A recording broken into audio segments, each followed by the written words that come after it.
तो प्रदेश में कल रात से सियासी घमासान जारी है। 2 ऑब्जर्वर यहां पर दिल्ली से भेजे गए थे विधायकों की रायशुमारी करने के लिए, लेकिन रायशुमारी नहीं हुई बल्कि विधायकों के इस्तीफे हुए।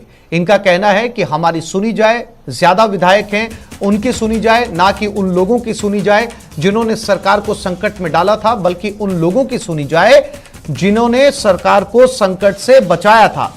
हालांकि अजय माकन ने साफ तौर पर मीडिया से मुखातिब होते हुए कहा कि यह अनुशासनहीनता है, किसी तरह की कोई कंडीशन नहीं लगाई जाएगी। हालांकि वो 1 to 1 बात करेंगे और उनकी भावनाओं को आला कमान तक पहुंचाएंगे।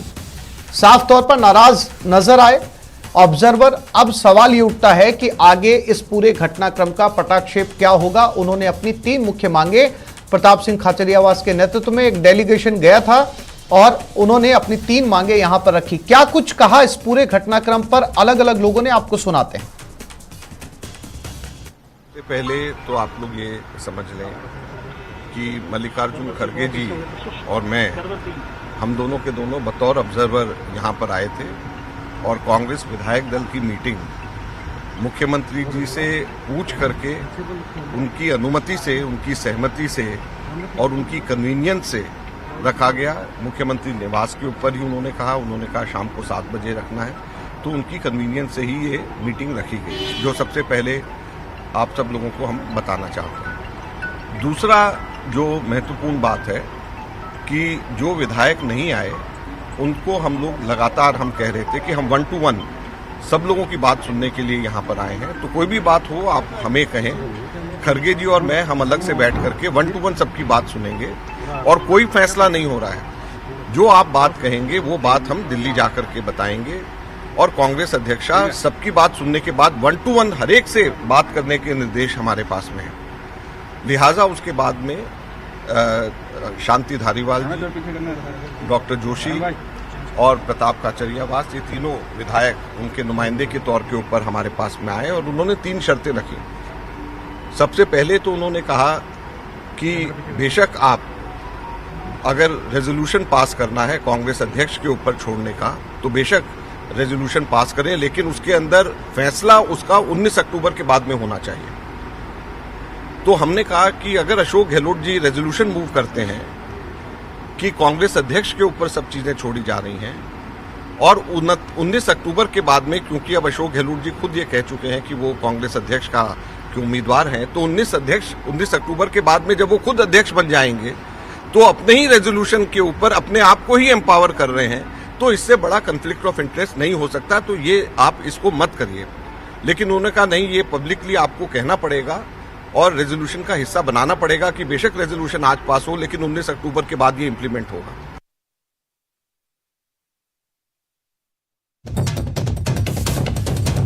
और आचार्य प्रमोद कृष्णम अपने ट्वीट को लेकर सुर्खियों में। उन्होंने ट्वीट करके कहा है, सरकार गिरे या रहे लेकिन नेतृत्व की साख नहीं गिरनी चाहिए। आचार्य प्रमोद कृष्णम जो लगातार सचिन पायलट के पक्ष में हमेशा नजर आते हैं, उनका ये ट्वीट जो अब सुर्खियों में बना हुआ है। इन्होंने कहा, सरकार गिरे या रहे लेकिन नेतृत्व की साख नहीं गिरनी चाहिए।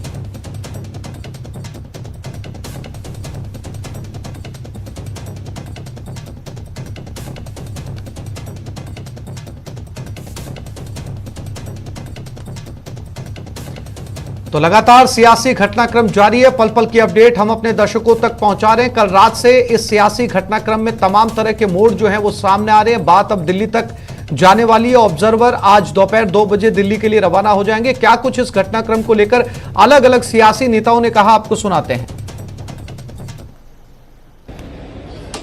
और जिस प्रकार से वो प्रस्ताव पास करवाया जा रहा था, जो तरीका अपनाया जा रहा था, उसमें सीधा अंकित ये था कि उन लोगों को जो है कुर्सी पे बिठाया जाएगा जिन लोगों ने कांग्रेस के साथ गद्दारी की थी,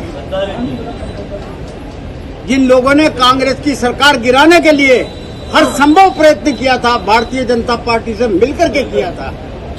सवाल इस बात का नहीं है, सवाल इस बात का है कि आप किसी को भी बना दो। वो जो 102 आदमी थे जो फेयरमाउंट में मौजूद थे और वही आदमी जो है आपके जैसलमेर के होटल में मौजूद थे, आप उनमें से बनाओ, कोई आपत्ति नहीं। ये बिल्कुल गलत बात है कि साहब अशोक जी गहलोत ने सीपी जोशी साहब का नाम लिया हो। सीपी जोशी साहब ने पहले दिन मना कर दिया था कि मेरा कोई लेना देना नहीं है इस पद से, मैं जहां पर हूं वहां पर प्रसन्न हूं। बिल्कुल न तो वो उम्मीदवार थे और न उनको उम्मीदवार बनाया गया, लेकिन एक मीडिया में खबर छपवा करके, जान करके मीडिया में खबर छपवा करके ये कंट्रोवर्सी पैदा की गई और ये बताया गया कि साहब हमारे कहने से ये प्रस्ताव पास करवाने के लिए फलानी तारीख को ऑब्जर्वर आ रहे हैं और वही हुआ। सवाल इस बात का है कि आज हमें किस बात की जरूरत है? इतनी अच्छी योजनाएं मुख्यमंत्री जी ने दी, उसका हम तहे दिल से ईमानदारी से समर्थन करते हैं कि हमारा नैतिक जिम्मेदारी है कांग्रेस पार्टी की इज्जत बचाना। हाईकमान के हुक्म के हम ताबेदार हैं, उनके हम कतई खिलाफ नहीं है। हमारी स्टेट में काबिल आदमी एमपी के लायक भी बैठे थे, लेकिन बाहर से एमपी आए, हमने किसी एमएलए ने नाराजगी जाहिर नहीं की, दिल से वोट देके उनको दिल्ली भेज दिए। हम अभी भी उसी इरादे के लायक हैं, लेकिन एक पार्टी के साथ जो गद्दारी करते हैं और पैसों से जो पिट जाते हैं, उनके नेतृत्व को हम स्वीकार नहीं करेंगे। अशोक गहलोत एक सादगी पसंद, ईमानदार और पार्टी का पक्का सिपाही है, जिसने 50 साल राजस्थान में कांग्रेस की सेवा की और देश में भी रहे। अशोक गहलोत को राष्ट्रीय अध्यक्ष बनाया जा रहा है, उनका हम स्वागत करते हैं, लेकिन राष्ट्रीय अध्यक्ष बनने के बाद में राजस्थान के सीएम का कोई फैसला लिया जाए, पहले एक लाइन के कोई प्रस्ताव हम स्वीकार नहीं करेंगे।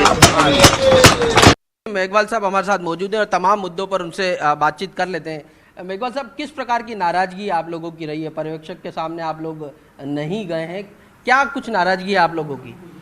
देखिए, जैसा कि आप जानते हैं कि अशोक गहलोत जी इस पार्टी के बहुत बड़े नेता हैं और पूरे देश में और जो पार्टी का नेतृत्व है वो भी इनका सम्मान करता है।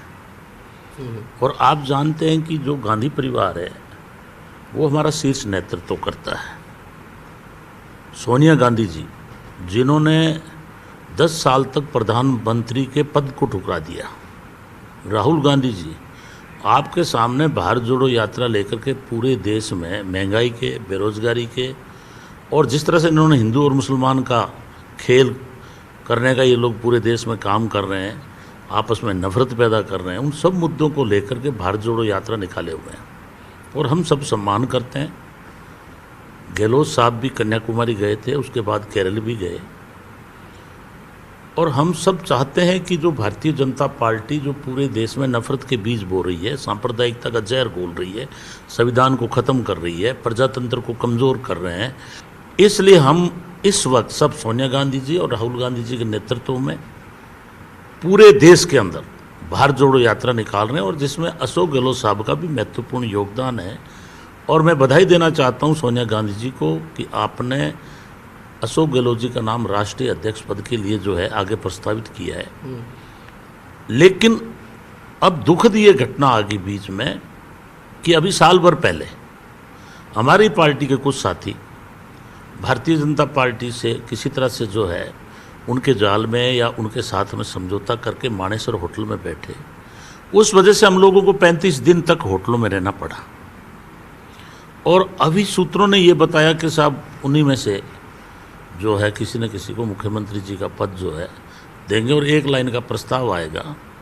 तो करीब 92 या 95 विधायक थे, हम सब धारीवाल जी के घर बैठे चिंतन किया, मंथन किया कि इस वक्त गहलोत साहब का राजस्थान से जाना अपने लिए ठीक नहीं है, क्योंकि साल 1.5 साल बाद तो चुनाव है, पहले गुजरात का चुनाव है, उसके बाद राजस्थान का चुनाव है।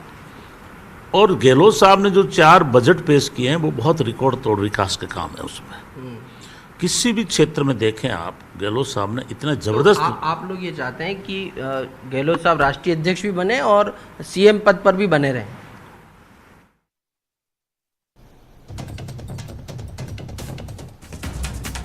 और इस वक्त एक बड़ी खबर मिल रही है। मंत्री शांति धारीवाल से आला कमान नाराज हैं। ये खबर दिल्ली से। तो कल रात हुए सियासी घटनाक्रम में, जैसा कि अभी न्यूज 18 राजस्थान पर आपने मंत्री शांति धारीवाल को विधायकों को संबोधित करते हुए सुना था, इसी घटना को लेकर नाराज हैं। और लगातार चाहे मंत्री हो चाहे विधायक हो, उनका कहना है कि ऐसे लोगों को सत्ता नहीं सौंपी जानी चाहिए जिन्होंने सरकार को संकट में डाला था। उनका कहना है कि ऐसे लोगों में से किसी को सीएम चुना जाए जिन्होंने सरकार को संकट से बचाया था।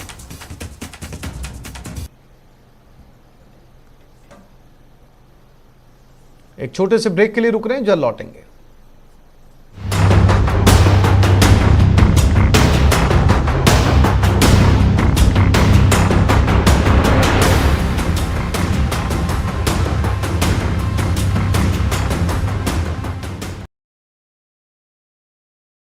इस पर खास बातचीत करेंगे। हमारे साथ हैं आचार्य प्रमोद कृष्णन जी। सर, किस प्रकार से लेते हैं आप, किस प्रकार से इस पूरे घटनाक्रम को देखते हैं कि लगातार कवायद चल रही थी, मुख्यमंत्री अशोक गहलोत अब राष्ट्रीय अध्यक्ष बनने जा रहे हैं, लेकिन उनके समर्थित जो विधायक हैं वो अब इस बात पर अड़े हुए हैं कि सचिन पायलट के अलावा किसी भी विधायक को एक्सेप्ट कर लिया जाएगा और अगर ऐसा नहीं होता तो विधानसभा अध्यक्ष को इस्तीफा सौंपने की धमकी भी दे दी है।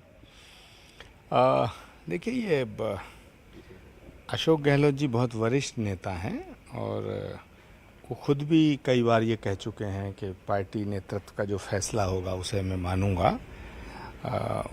इस तमाम संकट की घड़ी में उनको विधायकों को ये बताना चाहिए कि 2023 में भाजपा से लड़ना है, सचिन पायलट से लड़ाई नहीं है। सचिन पायलट, जब अशोक गहलोत जी को चीफ मिनिस्टर बनाया गया था तो सचिन पायलट ने तो बगावत नहीं की थी, सहर्ष स्वीकार किया और डिप्टी चीफ मिनिस्टर बनना स्वीकार किया। तो अशोक जी को थोड़ा बड़ा दिल दिखाना चाहिए और पार्टी ने उन्हें बहुत कुछ दिया है और पार्टी नेतृत्व को इस समय संकट में डालने का काम नहीं करना चाहिए। उससे पहले उन्हें मुख्यमंत्री की कुर्सी से इतना लगाव, इतना मोह होगा, ये तो कोई सपने में भी नहीं सोच सकता था। तो मुझे लगता है कि अशोक जी अगर विधायकों को समझाएंगे, अगर अशोक जी का इशारा होगा तो विधायक सब मान जाएंगे। कांग्रेस नेतृत्व चाहता है कि इस समय बीजेपी से लड़ें हम सब मिलके। राहुल गांधी जी वहां यात्रा कर रहे हैं, आप कांग्रेस नेतृत्व को संकट में डालने का काम कर रहे हैं। जब ऑब्जर्वर नियुक्त हो गया तो ऑब्जर्वर किसने नियुक्त किया? कांग्रेस नेतृत्व ने, हाईकमान ने नियुक्त किया। तो कांग्रेस हाईकमान के निर्देश पे सीएलपी की बैठक बुलाई। अगर आप सीएलपी की बैठक का बहिष्कार करते हैं तो इसका मतलब कांग्रेस हाईकमान के फैसले के खिलाफ बगावत करते हैं। तो मुझे लगता है कि ये ठीक नहीं है। अशोक जी को इस पर पुनर्विचार करना चाहिए, अपने विधायकों को समझाना चाहिए कि लड़ाई हमें भाजपा से लड़नी है, बीजेपी को खत्म करना है, सचिन पायलट को खत्म करना हमारा मिशन नहीं है।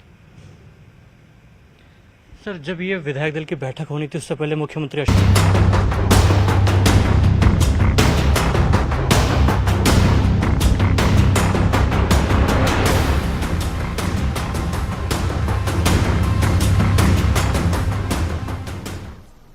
राजस्थान में सियासी घमासान पर उपनेता प्रतिपक्ष राजेंद्र राठौड़ ने कांग्रेस पर तंज कसा है। उन्होंने कहा कि गहलोत राजनीति के जादूगर हैं, बावजूद इसके गहलोत इस बार खुद इंद्रजाल में फंस गए हैं। साथ ही उन्होंने कहा कि कांग्रेस का आलाकमान आज ठगा हुआ महसूस कर रहा है।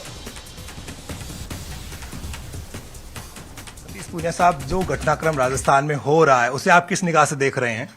अच्छी निगाह से नहीं देखता मैं, क्योंकि लोकतंत्र में स्टेबिलिटी, स्थायित्व, ये जरूरी चीज होती है। नेतृत्व परिवर्तन करना होता है तो भारतीय जनता पार्टी ने 5-5 मुख्यमंत्री बदल दिए। एक मुख्यमंत्री को बदलने के लिए इतनी मशक्कत करनी पड़ रही है। इससे संदेश साफ है। पहली बात तो कांग्रेस का आलाकमान कमजोर है, जो नीतिगत निर्णय लेने में बेहद कमजोर है। दूसरा, ये 2018 से अंतर्द्वंद अंतर्कलह चलता आ रहा है। उस समय भी इसी तर्ज पर राजभवन में नारे लगे 2-2 मुख्यमंत्रियों के, फिर मंत्रिमंडल के गठन पे लड़े, फिर कमरों के अलॉटमेंट पे लड़े। 50 दिन कोई सरकार दुनिया में कहीं बाड़े में बंद नहीं रही, ये लोग बंद रहे। राजस्थान के साथ ठगी करी और कांग्रेस आई थी तो कोई हक से नहीं आई थी, उसको कोई मैंडेट नहीं था, बाय डिफॉल्ट आई थी। 0.5% का फर्क था। उसमें बीएसपी को मर्ज किया, इंडिपेंडेंट्स को अपने साथ लिया, तो जुगाड़ की सरकार चला रहे थे। उनका हश्र यही होना था। लेकिन राजस्थान का दुर्भाग्य है कि 4 साल तक ऐसी सरकार काबिज रही जिसने विरासत में 8 लाख मुकदमे दिए, प्रतिदिन 17 बलात्कार दिए, 7 हत्याएं दी, किसानों की आत्महत्याएं दी, 9,000 किसानों की जमीनों की नीलामी दी, 32% बेरोजगारी दी, हर 12 किलोमीटर पर भ्रष्टाचार दिया। तो कुल मिलाकर इस सरकार का हश्र यही होना था। जिस पार्टी ईमान से, जो पार्टी संगठन से, विचार से, नीति से, व्यवहार से नकार दी गई हो, उसका अंतपंत यही हश्र होना था। मुझे लगता क्या है आपको, आलाकमान को आंख दिखा दी अशोक गहलोत ने, अब आगे क्या होगा? क्या वो राष्ट्रीय अध्यक्ष बनेंगे? आपका मन क्या कह रहा है? नहीं, मैं उनकी पार्टी में न सलाह देने वाला न फैसला लेने वाला, लेकिन एक बात स्पष्ट है कि जो कांग्रेस की कश्मीर से कन्याकुमारी तक और कच्छ से कामरूप तक जो दुर्दशा हुई है, उसका शिकार खुद कांग्रेस पार्टी के, उसके दोषी जो लोग हैं वो खुद ही हैं। और एक बार फिर से सुनाते हैं आपको कि राजेंद्र राठौड़ ने क्या कुछ कहा इस पूरे सियासी घटनाक्रम को लेकर। राठौड़ साहब, कल दिन भर घटनाक्रम चला, ताजपोशी सचिन पायलट की होनी तय थी, लेकिन शाम को खेल बिगड़ गया। आखिर क्या किया जादूगर ने? देखिए, जादूगर की जादूगरी, अशोक गहलोत की जादूगरी का कोई मुकाबला नहीं। उन्होंने खुद ही जाल बुना और खुद ही जाल के अंदर शिकारी को फांसा और खुद ही निशाना साध दिया। आलाकमान से वादा करके आए थे, सब कुछ तय था, पर कहते हैं कि कुर्सी पर बैठते ही कुर्सी खींच लेना। अशोक गहलोत ने अपने जीवन में विश्वासघात किया है, और वो भी इस पूरी कांग्रेस को चलाने वाले तीनों आलाकमान को, पूरे गांधी परिवार को। इसका खामियाजा कहां भुगतेंगे ये समय बताएगा।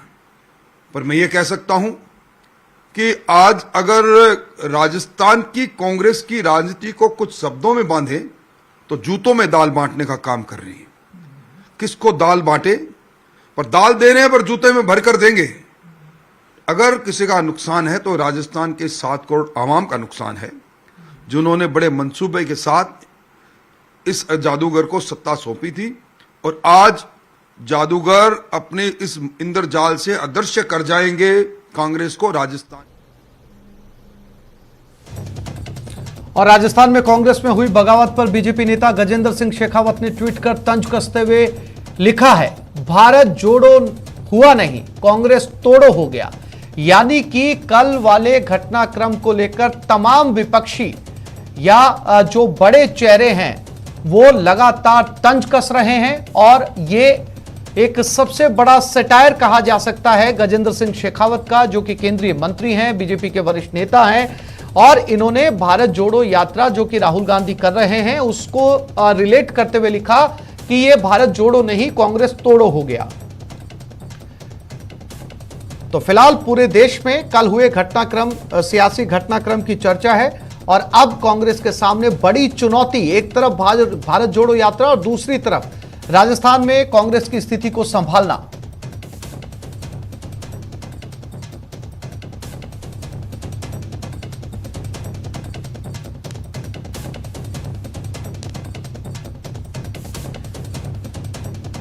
बहुत कम शब्दों का इस्तेमाल करते हुए गजेंद्र सिंह शेखावत ने एक ट्वीट किया है और सीधा तंज कांग्रेस के ऊपर, भारत जोड़ो नहीं हुआ, कांग्रेस तोड़ो हो गया। और इस बीच कई तरह के अपडेट्स जो हैं वो सामने आ रहे हैं, जिसमें कांग्रेस आलाकमान की नाराजगी भी सामने आई है, मंत्री शांति धारीवाल को लेकर भी नाराजगी सामने आई है, सभी मंत्रियों और विधायकों की प्रतिक्रिया भी देखने को मिल रही है। हालांकि अभी तक इसमें सचिन पायलट की प्रतिक्रिया फिलहाल सामने नहीं आ पाई है कि कल हुए सियासी घटनाक्रम को लेकर वो क्या कुछ कहते हैं। उन्होंने एक लंबी चुप्पी साध रखी है इस पूरे घटनाक्रम को लेकर। तो फिलहाल दोनों ऑब्जर्वर लौट रहे हैं दिल्ली।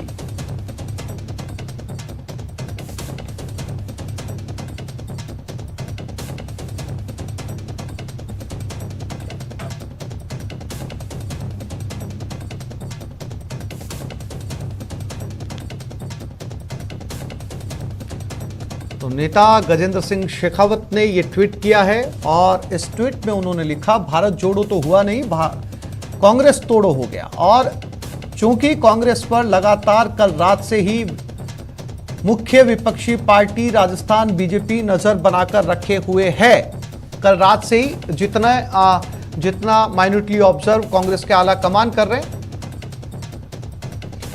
और आचार्य प्रमोद ने भी एक ट्वीट किया है और ये ट्वीट लगातार सुर्खियों में बना हुआ है। कल से ये ट्वीट सरकार गिरे या रहे, ये उन्होंने राजस्थान को लेकर कहा, सरकार गिरे या रहे लेकिन नेतृत्व की साख नहीं गिरनी चाहिए।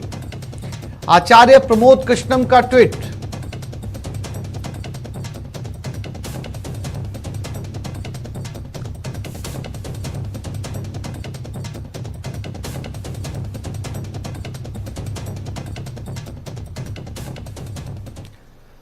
तेजी से तरक्की कर रहे ई कॉमर्स सप्लाई चेन और किसी भी बिजनेस की बैकबोन है लास्ट माइल डिलीवरी, जो पॉसिबल हो पाई है। पिकअप ट्रक से Tata Motors last mile connectivity में हमेशा सबसे आगे रही है और अब भारतीय ट्रांसपोर्ट सेक्टर में टाटा मोटर्स का एक नया रेवोल्यूशन लेकर आई है। चलिए आपको लेकर चलते हैं लॉन्च इवेंट पर।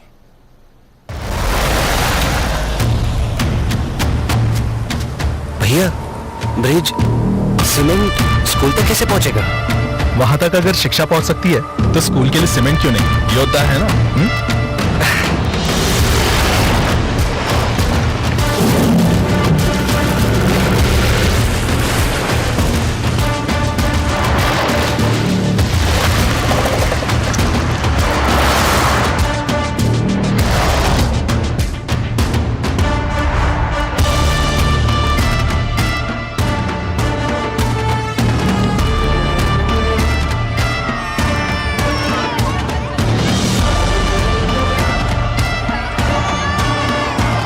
टाटा योद्धा 2.0, जहां जमीन है वहां रास्ते हैं।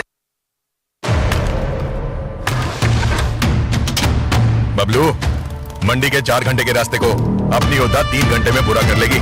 चल आजा, तुझे घुमा के लाता हूं।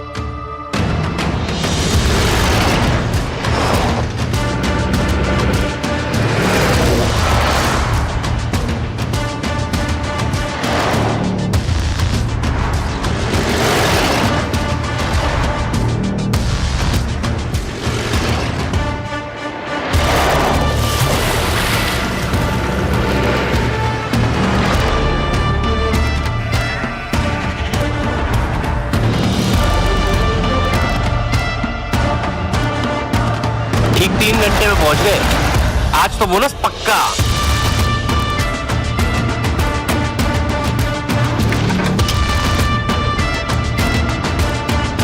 टाटा योद्धा 2.0, जहां जमीन है वहां रास्ते हैं। रास्ता तो खत्म हो गया। तो क्या काम तो खत्म नहीं हुआ ना? 10 बजे तक दूध पहुंचाना है। दूध खराब हो गया तो दिन खराब हो जाएगा।